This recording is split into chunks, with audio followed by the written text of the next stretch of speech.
বিসমিল্লাহির রহমানির রহিম। আসসালামু আলাইকুম। এটা হলো সুস্বাদু চিংড়ি মাছের দু পেঁয়াজি। আর চিংড়ি মাছের দু পেঁয়াজিটা আমি কী করে রান্না করলাম আপনাদের সাথে ফুল ভিডিওটা শেয়ার করব। না টেনে চলুন দেখি। এই চিংড়ি মাছটা আমি জাল দিয়ে রেখে দিব, নাকি ফ্রিজে আমি রেখে দিলে হয়তো কারেন্ট থাকে না, অনেক সময় পচা গন্ধ হয়ে যায়। অনেকক্ষণ কারেন্ট থাকে না, তখন এই চিংড়ি মাছগুলো নষ্ট হয়ে যায়। আমি চিংড়ি মাছগুলো আজকে রান্না করবো না, তার জন্য আমি একটু জাল দিয়ে রেখে দিব। তো চিংড়ি মাছগুলো আমার জাল দেওয়া হয়ে গেছে। আমি এখানে নিয়ে নিয়েছি পেঁয়াজ, আর যে চিংড়ি মাছ জাল দিয়েছি এই কড়াইতে আমি এখন তরকারিটা রান্না করবো। আপনারা ভিডিওটা না টেনে দেখতে থাকুন।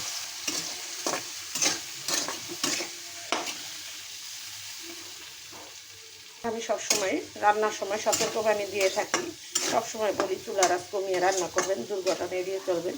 বেঁচে যাবে হাজার হাজার জীবন, বেঁচে যাবে লাখ লাখ টাকা। আমার এই সতর্কবাণী আপনারা মেনে চলবেন।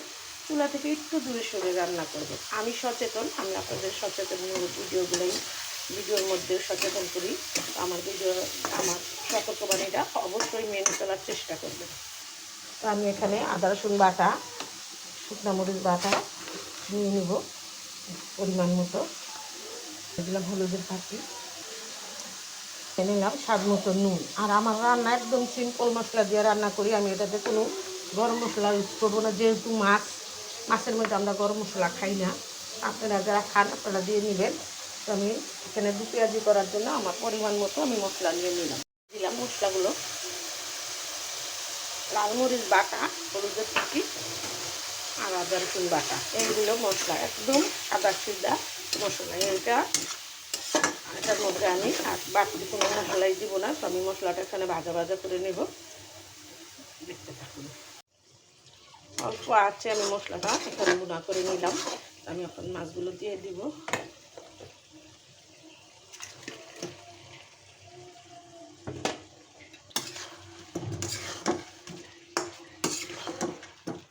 আস্তে আস্তে আমি পেঁয়াজগুলো রাখছি, যেহেতু আমি এটা টিপে রেখে দিয়েছিলাম। পেঁয়াজগুলো একদম নরম নরম হয়ে গেছে। আর এটাতে আমি জল রাখবো না, ভাজা ভাজা করবো। তো আমি তার জন্য পেঁয়াজটা আস্তে আস্তে রাখছি। আপনারা চাইলে কুচি করে দিতে পারেন। আমি চুলাটা একটু বাড়িয়ে দেব।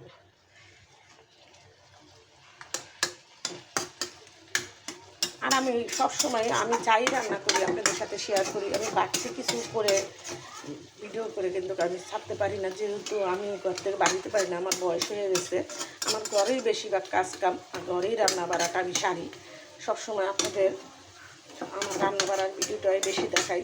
তো আমার ভিডিওটা দেখে যারা উপকৃত হবেন, অবশ্যই আপনারা রান্না করে খাবেন নিজের হাতে, আর বুঝবেন যে কি রান্না করছেন। অনেক সুন্দর হবে রান্নাটা। আপনারা একবার হলো এরকম করে চিংড়ি মাছের দু পেঁয়াজি রান্না করে খেয়ে দেখবেন। এখানে আমি একটু জিরা ফাঁকি দিয়ে দেবো। এটা হলো চিংড়ি মাছের দু পেঁয়াজি। এটার মধ্যে জিরা আর ধনিয়ার ফাঁকিটাই আমি দিলাম। এটা শাহি গরম মশলার কোনো প্রয়োজন নেই। চিংড়ি মাছের দু পেঁয়াজি আর ইলিশ মাছের ঝোল খেতে কিন্তু অসাধারণ স্বাদ। তো আপনারা একবার হলো চিংড়ি মাছের দু পেঁয়াজিটা রান্না করে খেয়ে দেখবেন।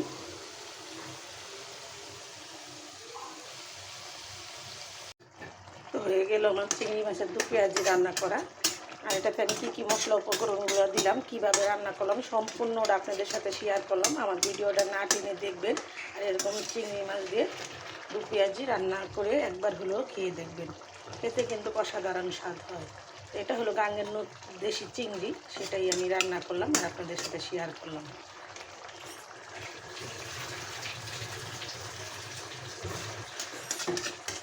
তো ভিডিওটা বড় না করে আমি এখানে রেখে দিলাম। আসসালামু আলাইকুম।